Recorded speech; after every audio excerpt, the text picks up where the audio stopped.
The Christmas Story, or A Tale of Six Yeses. The first yes is God's yes. Long, long ago, way back in the beginning, before there was anything at all, God created the world. God created everything. Everything that's ever been, everything that is, everything that will ever be. And God created people. And God's plan was that the people would take care of creation, of everything that God had made. One problem though, because the people God had created said, no, we're not going to do things your way. We're going to do things our way. We want to do what we want to do and not what you tell us. And things started to go really rather wrong. Fast forward century by century by century by century by century, years and years and years and years and years and years and years pass, and things are very wrong indeed. Some people have too much while other people are starving. There are fights and wars and things being destroyed. And into this mess and chaos God looks and is sad. Now God has a choice. Do I fix this world that I've made? And God's answer? Yes! But how? How to fix the world? Well, God could perhaps ride down on a flaming chariot and zap people with lightning bolts. No! God could perhaps turn up in power and glory and terrify everybody into being good. No! God could perhaps line everybody up and give them a long, stern, lectury talking to and let them know just how very much they've disappointed him until they feel about this big. No! God could perhaps magic everybody into simply being robots and they just are good because they don't know any better. No! Instead, God chose a really risky option. To come down and to live a whole life as a human to show us how it's done.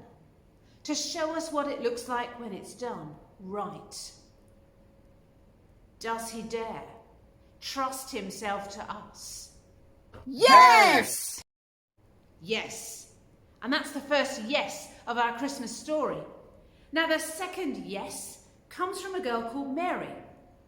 Mary lives in a small town called Nazareth, and she's engaged to be married. She's still living at home with her parents, but she's looking forward to her wedding, when one day an angel appears to her. Now we don't know what she was doing, maybe just ordinary housework, we're not sure, going about her day, and suddenly an angel. And in the Bible, the description of angels makes it pretty clear they're terrifying. And in fact, the first words the angel says are, "Do not be afraid." And the angel goes on to tell Mary that God has chosen her for a special job. God has chosen her to carry the baby who is going to make the world better. All Mary has to do is say yes. But Mary knows that having a baby when she's not married yet means that people won't understand, means that people will talk about her, means that people will be mean to her, and maybe Joseph won't want to marry her anymore. But still, very bravely, Mary says, Yes! The third yes of our story comes from Joseph. One day Joseph's friends sidle up to him, dig him in the ribs. "Hey Joseph, that girl that you're meant to be marrying, she's pregnant." "You're not the father?"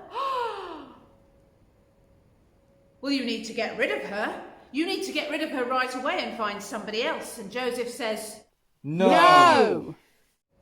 "Well, you need to drag her into the middle of the town and you need to embarrass her in front of everybody just like she's embarrassed you in front of everybody." And Joseph says, No! And then, "Oh, well, you should really have her punished, Joseph. After all, she's let you down and her parents." No! Instead, Joseph decides to sleep on it. And while he's sleeping, an angel appears to him and says, well, you've probably guessed what it says. Do not be afraid. Do not be afraid, Joseph, to take Mary as your wife, because the child she's having is a special child from God who is come to make the world better. And so, Joseph, very bravely, he has a choice to make. Does he stick by Mary? Does he put up with all the nastiness and people talking about him behind his back? Does he trust that Mary's telling the truth? Yes! The next yes is a smaller yes in many ways, and it happens in a town called Bethlehem. You see, Joseph and Mary lived at a time and a place where their own people weren't in charge. The Romans were in charge because the Romans were stronger and their army had come and had taken over Joseph and Mary's country.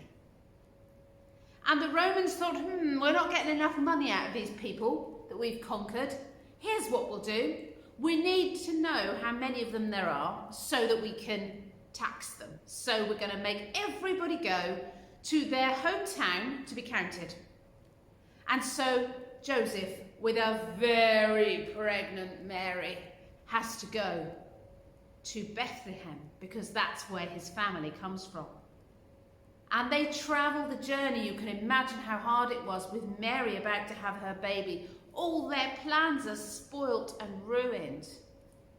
And when they get to Bethlehem, miles away from home, there's no space anywhere to stay because everybody's had to go home and there is not one room to be found. Have you got space? My wife's about to have a baby. No! Have you got space? My wife, she's just about to give birth. We need somewhere to stay. No! Nowhere had any room until finally somewhere found space. Well, okay, it was in the stable, it was with the animals, but it's a warm, dry space. And Joseph looks at Mary, and Mary looks at Joseph, and they say, we'll take it. Yes! And so, baby Jesus, God Almighty, is born in a stable, in a barn, in Bethlehem. And they put him in the animals' feed trough as a crib so that the cows don't tread on him. And there he is. The next yes comes from a group of shepherds. They're out in the hills outside the town. Now, it's a lonely job. It's a boring job.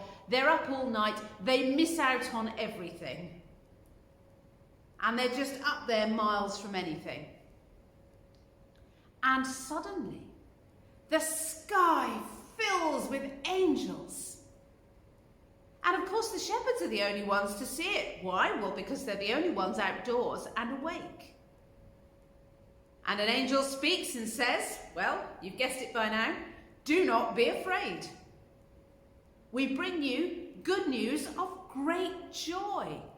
The one who's going to save you, the one who is going to make the world better, has been born in Bethlehem. And if you go down there, you'll find him in a stable. Now, maybe if they'd said a hotel, the shepherds might have been a little bit nervous, because they were all scruffy and dirty. But a stable now, that they can do. They can visit a stable. But do they go down? Or do they say, well, maybe we imagined it, maybe we had the wrong thing to eat before we went to sleep and we've just dreamed up the whole thing? No! Maybe they say, well, it's an awfully long walk and it's cold and I've just got comfy. No! Maybe they say, well, we've got all these sheep to look after. We can't possibly go on a wild goose chase down a hill into the town. No! They say, let's go to Bethlehem. Yes! Let's go to Bethlehem and see this thing that God has told us about. And so they hurry down the hillside and they find the stable and they find baby Jesus, just where the angel said he would be.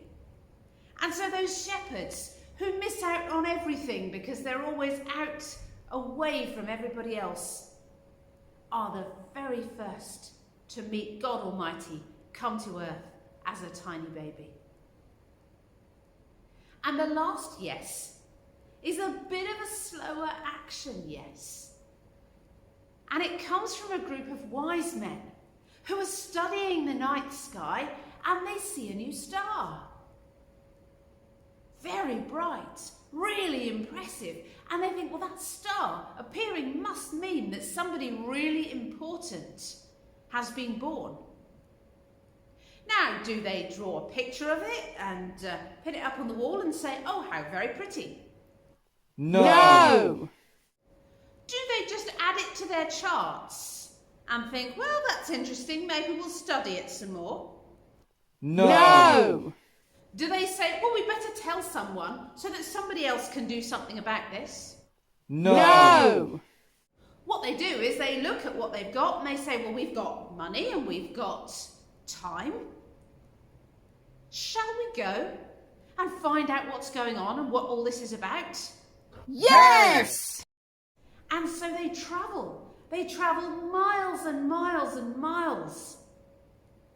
And they go to some of the wrong places. They go to a palace because they think that's where a king should be born, where somebody important would start their life, but And they carry on following the star to the wrong place and the wrong place and the wrong place, and then finally the right place, as the star stops above where Joseph and Mary and baby Jesus are staying. And so those three wise men go in and they give gifts. And if they hadn't done that, you wouldn't be getting any Christmas presents. They give gold. They give frankincense, which is a substance that makes a beautiful smell when it's burnt. And they give myrrh, which is a kind of cream, like the sort of stuff that you would put on a scraped knee if you hurt yourself. And they're very valuable presents, worth a lot of money.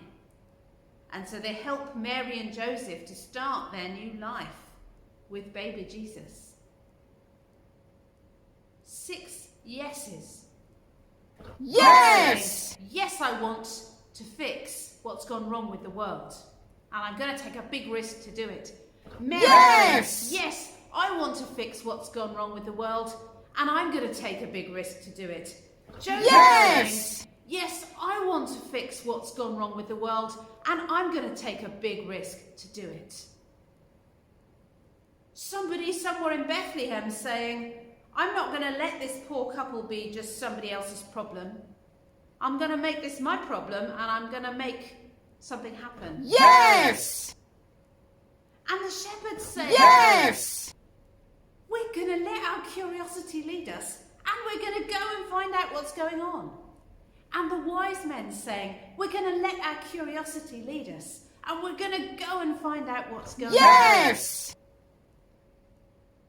Think about the yeses that you've said in the past week. Think about the things you say yes to. It might be something as simple as what you're going to eat. It might be the answer to an invitation. Do I go or do I not? It might be a choice about how you're going to spend your time. Or it might be one of those right or wrong decisions. What's the right or wrong thing to do in this situation? Think about your yeses. Most of the yeses we say aren't massively important ones, but some of them are. And you never know when one of your yeses might be a yes that changes the world.